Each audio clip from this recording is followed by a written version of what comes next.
Subscribe करिए short and dictations channel को और दबाइए इस बेल आइकन को ताकि आपको मिले latest updates. Be ready.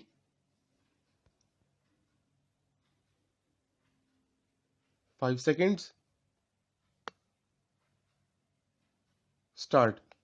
Another equally important thing is about the division of the personnel of the services. In this matter, the States Reorganization Commission recommended that there should be uniform pay scales in all states.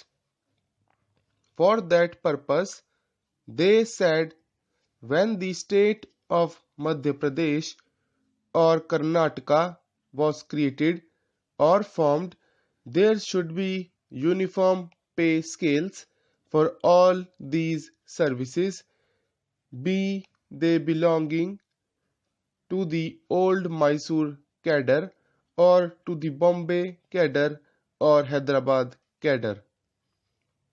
From the bill, I don't find any such attempt being made.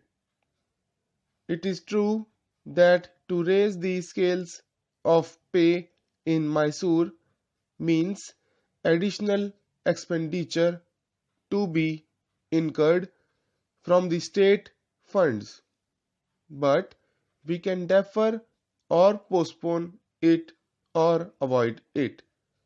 I think we cannot. It is absolutely necessary to strengthen our administration, and one way of strengthening the administration is to have a uniform scale of pay for all the services from whichever area they might come. Otherwise, that will happen is there will be one scale for the persons who might come from Mumbai, another for those coming from Chennai, another for those coming from Hyderabad, while those from Mysore will have their own scale of pay. This is bound to create a lot of confusion, and in this context, I am sorry some political leaders in Mysore made the mistake of making a statement that they did not want the services from other areas, and if they came, they must come at their own risk.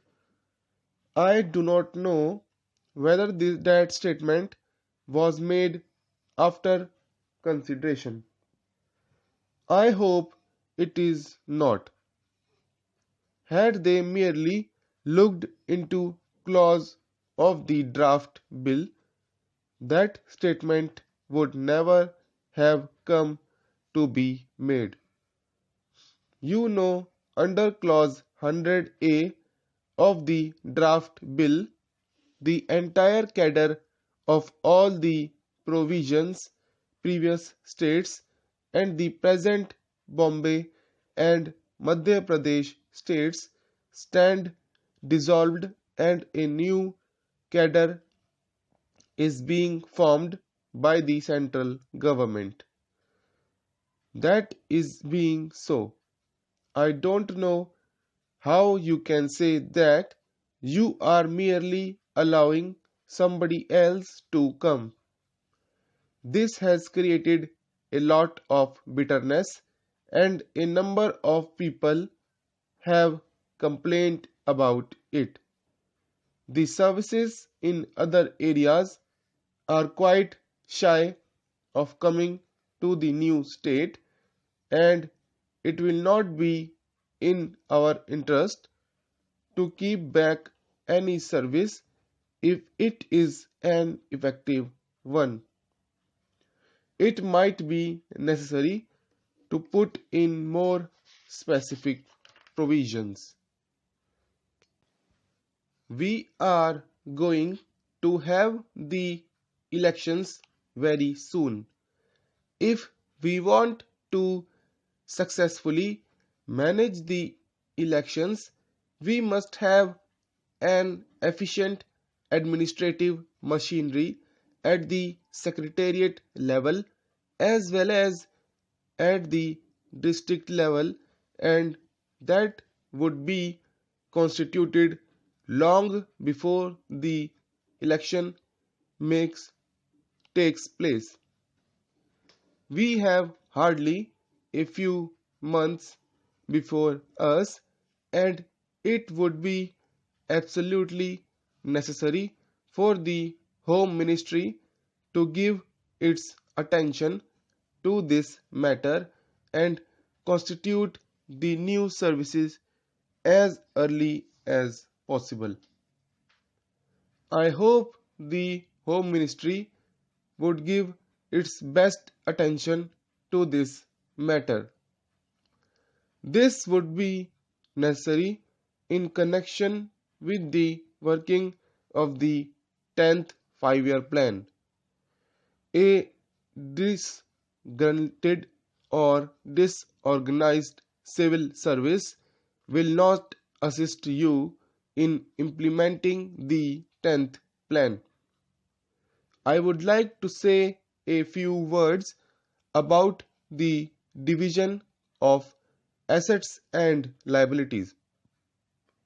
You remember that in Mr. Wonchu's report, some specific recommendations have been made. Mr. Wonchu's recommended, so far as the movable properties are concerned, a certain formula, and that was accepted in the Andhra Bill. As regards immovable properties, it laid down that such immovable properties and buildings located in places which are in the districts will not be taken into consideration, as they are merely concomitants, but such government buildings which are existing in the headquarters like Madras will not be taken into consideration. They will be valued on the basis of the formula that those buildings which have been built prior to will be valued at double the book value, and those that have been put after 2000 would be valued according to the book value. This is a very reasonable suggestion.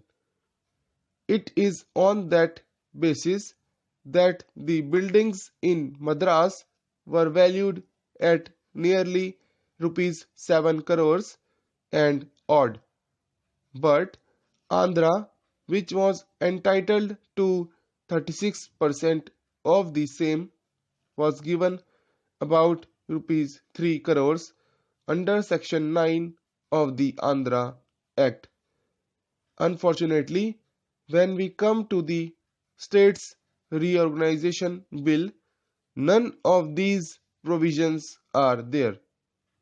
There is no provision for assessing the value of the buildings in big cities like Mumbai, Chennai, Hyderabad, Delhi, and other areas. What is going to happen? Mighty buildings have been put up in those places at the cost of the entire state, and every part of the state contributed for them. Huge engineering colleges for the benefit of the entire state were built up. They are not in a position to make a gift. Another curious thing that happened is that in the Vancho report, it has been said that They must be valued.